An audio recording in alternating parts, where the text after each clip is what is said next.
Hey everyone, it's QuickyBaby and welcome back to World of Tanks, and today I've got something really special for you. Gameplay, I believe possibly for the first time, of the Object 279 that you will have seen if you haven't been watching my stream this week. But of course, I know a lot of you have got lots of better things to do, right? So I want to give you my initial impressions of the Object 279 and about how I feel now that I've played about 20 games in the vehicle. And I'd like to clarify that playing here at Gamescom, I don't get to really truly focus on this vehicle.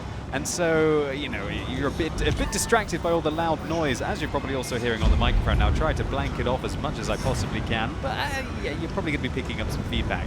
And so I'm going to definitely try and flesh out my opinion a little bit with this vehicle when I do get home. Hopefully I'll be able to play it a few more times, but then it's going to be stripped from my account, and I'm going to have to earn it like everybody else does, and as I should, right? I really can't wait to start the second set of personal missions, and that's how you're going to get this vehicle. It's going to be the third reward, and anyone who got the Object 260 or got the T55A, I'm not sure exactly how tricky this is going to be, will know that it's quite a lot of playing to be able to get your hands on this, and so I'm sure a lot of you are hoping that it's going to be a very good tank for the amount of playing that you're going to have to do.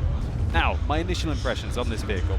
Well, it has a 122mm with 440 alpha damage. Now, the rate of fire of this tank is not terrible. It's 5.71, which means that it's not quite as good as the rate of fire of the 113, but it's significantly better than the fire of the IS-4, for example. And so this thing kind of feels in the middle for me. It's a bit like a 113 meets an IS-4. It's definitely not quick. It's limited to 40 kilometers an hour, but its power to weight ratio is just over 14, which holds it back a little bit. Now, the rate of fire is very good for a Soviet heavy tank. Kind of similar to the Object 277, which went into the game relatively soon, leading on from the T10 now, right? But the main thing that I've been really enjoying about this vehicle is the fact that you have this reasonable gun, but it's all about the armor. Now, everybody is going to be freaking out about the fact that this thing has 4 tracks, as you can see here. Now, let me tell you about how these track mechanics work. All right, well, it's actually 2 sets of tracks that go over this part of the hull, as we can see here, and they actually count as 2 sets of tracks on this tank. If you track this, then this track will also come off. If you track this, then this track will also come off as well. And so this can be a little bit frustrating when you're playing the vehicle. And for everyone out there who was hoping that this tank was going to be able to get tracked once and then be able to keep going forwards, maybe at a slower rate, now that's not going to be the case. So when you engage one of these in the battlefield, maybe a few months before, I'm not sure how long it's going to take for people to be able to rush to be able to get this tank, then you can track either or to be able to detrack it, and then you can either get it to turn left or turn right. That's kind of an advantage because this tank gets tracked more often. Well, an advantage for its enemies. However, one great thing about having just tracks for a lower plate is that they can no longer shoot the lower hull of this vehicle. However, one thing that I have found about this tank is that its actual bottom hide armor, hide armor. Hopefully you're going to hide this weak hull armor. Is quite weak. It's only 20mm thick, and so that means that if you get into this awkward scenario of showing your belly to the enemy, they will be overmatching the tank. And so it's a bit weird because quite often in your Soviet tanks, what you try and do is you tilt the tank slightly upwards to make the lower plate have a better angle, right? Or actually, no, you try and maybe tilt the tank downwards to improve the lower plate armor. But you can kind of go up over a ridgeline, and maybe sometimes they're going to miss your lower plate or just hit it at a funky angle. But because this thing has no lower plate, if you expose that lower part of your armor, you're going to be overmatched all the time. It's kind of good and bad. Really bad for when you kind of buck up over a ridge, but really good for when you're just sitting on a level playing field and you don't have that awful lower plate like you would have on a 113 or even on the IS-4 when it's not angled, or on a 111.5A, for example. So both an advantage and a bit of an issue with the vehicle. Now, whether it's holistically a great thing to have on the tank or a bad thing, I'm not sure. I'm thinking it's a good thing more than it is a bad thing to have those 4 tracks to hide your lower plate.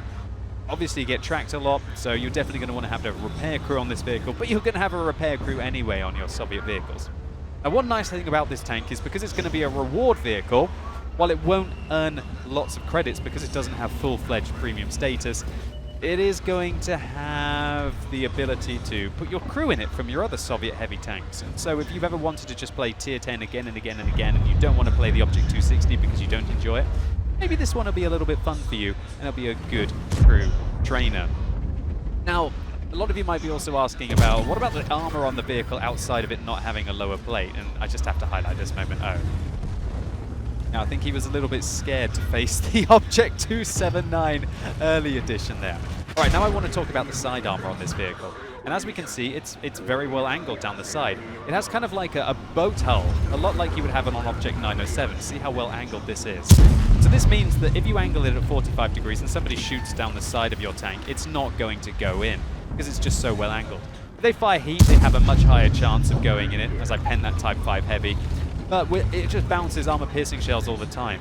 And of course, you can't shoot the lower plate of this vehicle because the tracks are just going over this part of the armor, which effectively counts as spaced armor in a way. Your tracks will come off, but you're just not going to take damage on the lower part of the hull. And so that is definitely an advantage. Now, the upper hull here is a bit of an issue, really. As we can see, it's kind of like well angled. It reminds me of a T110E4, or reminds me of a T110E5 of the upper hull. Now, this means that when you angle the vehicle, that this whole plate becomes quite weak, a lot like on an IS-7. Alternatively, if you don't angle the vehicle at all, it's kind of strong. It's about 260, 270 millimeters of effective upper hull armor. And so what that will allow you to do is just sit in front of tier 8s and tier 9s. But of course, any kind of tier 9 or tier 10 that's firing premium rounds at you, yeah, they're pretty much going through the upper hull every single time. So what I found as well is that it's probably best to come around the corner at a 45-degree angle, hope they hit the outside of your upper hull, and then you will be able to ricochet, and then be able to hopefully slam them full of a 120mm shell. Now, of course, one of the awkward things about having to angle your hull at 45 degrees to improve some parts of your armor and hope that they ricochet is that then you make the inner plate very awkward when you angle. And that means that people who've been auto-aiming at this tank, especially people who auto-aim at Dab the 2 key, have been penetrating me reliably, which is just really annoying because you find it's the players that shouldn't pen you because they don't know how to aim and they're just auto-aiming at the tank that are actually penning you, and it's the ones that are actively trying to shoot at your lower plate that are being mystified. Now, of course, it's probably because not many people have actually encountered one of these, because I've been one of the few people who've been able to play them on the live server, and so not a lot of people figure out how to penetrate this tank. Sure, that when we see more of them in the random queue, and they're a lot more prolific and frequent, people are going to figure this out, and they're not going to bother to shoot the lower plate of the vehicle. A lot like people do with the Object 279. Sorry, not the 279, the 273. Oh god, what is the tank before the IS-7? There's too many objects in the game now. But everybody's figured out that because of the side armor of that vehicle and how well it's angled, you can't actually track the vehicle and damage it at the same time. Unless you get a free shot into the lower plate, then it's going to be a little bit awkward, right? Oh, shell just whiffs over the TVP there. The E50M finishes him off. It doesn't look like we're quite going to get over 7,000 damage here. And while a lot of that has been dealt at long range, that's not a bad game to pick up in the Object 279 for one of the first days that I get to play the tank. I don't have many more days left. My rental is about to end QQQ. But hopefully some of you got a little bit of an early access or a little bit of an insight into how this vehicle plays out. Basically, I think it's going to be similar to an IS-4 meets it's a 257, right? It's a 257. The Tier 9 Soviet Heavy is the 257. It plays very similar to a 257 that doesn't have the lower plate weak point. But the upper plate, both good and bad. The turret armor, again, both good and bad. You do have a bit of a cupola, but the side of the turret is not even close to being that like an IS-7. So when you do get hit in the side of the turret, it's been a little bit awkward and I've been penetrated fairly reliably. So not the best round here for the Object 279. This was just to give my overall initial opinion of the vehicle and get it out the way. And do stay tuned to the channel as I'll be trying to get a full review of this vehicle out for you fairly soon. Nevertheless, we pick up a Confederate medal, a steel wall, and a high caliber for that near 7,000 damage dealt. But a lot of that was at long range, 4,000 damage of it at long range to be exact. And so, of course, when you're not spotting for yourself, you're not getting a lot of experience. And so we get a fairly low 1,045 base. I fired a few heat rounds here, as we saw, and so we barely break even on this tank, considering it does have a very large repair cost as well. So do I think that the Object 279 is going to be the new best Tier 10 heavy tank in the game? No, not really. I think that I'd probably rather play a WZ-111 5A all in all, or a variety of other heavies as well. I think the 5A just having 7 degrees of gun depression rather than the awkward 5 degrees that this tank has, as well as having higher alpha and also better damage per minute.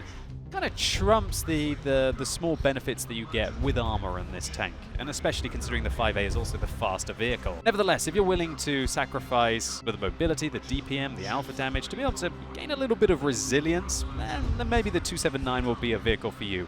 And at the moment at least, I don't feel that this vehicle is completely crazy overpowered, and I think it'll be even worse when people figure out how to play against it. Again, this is just early days, and stay tuned for my full opinion where I can maybe unlock the vehicle myself and flesh it out a little bit.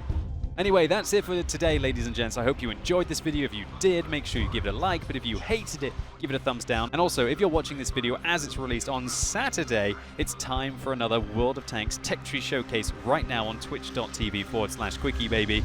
And considering it's going to be live from Gamescom, I have to play a German tank, right?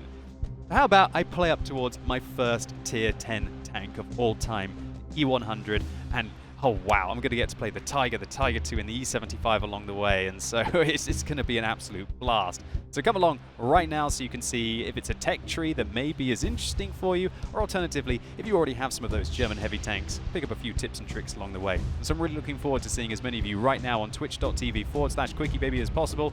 I should also mention, yeah, I'm giving away premium tanks, and there's a bonus code that everybody who tunes in will get some of the best personal reserves in the game. Everybody will get that, so come along, what do you got to lose? As always, thank you so much for watching, you've been epic, and hopefully I'll see you soon.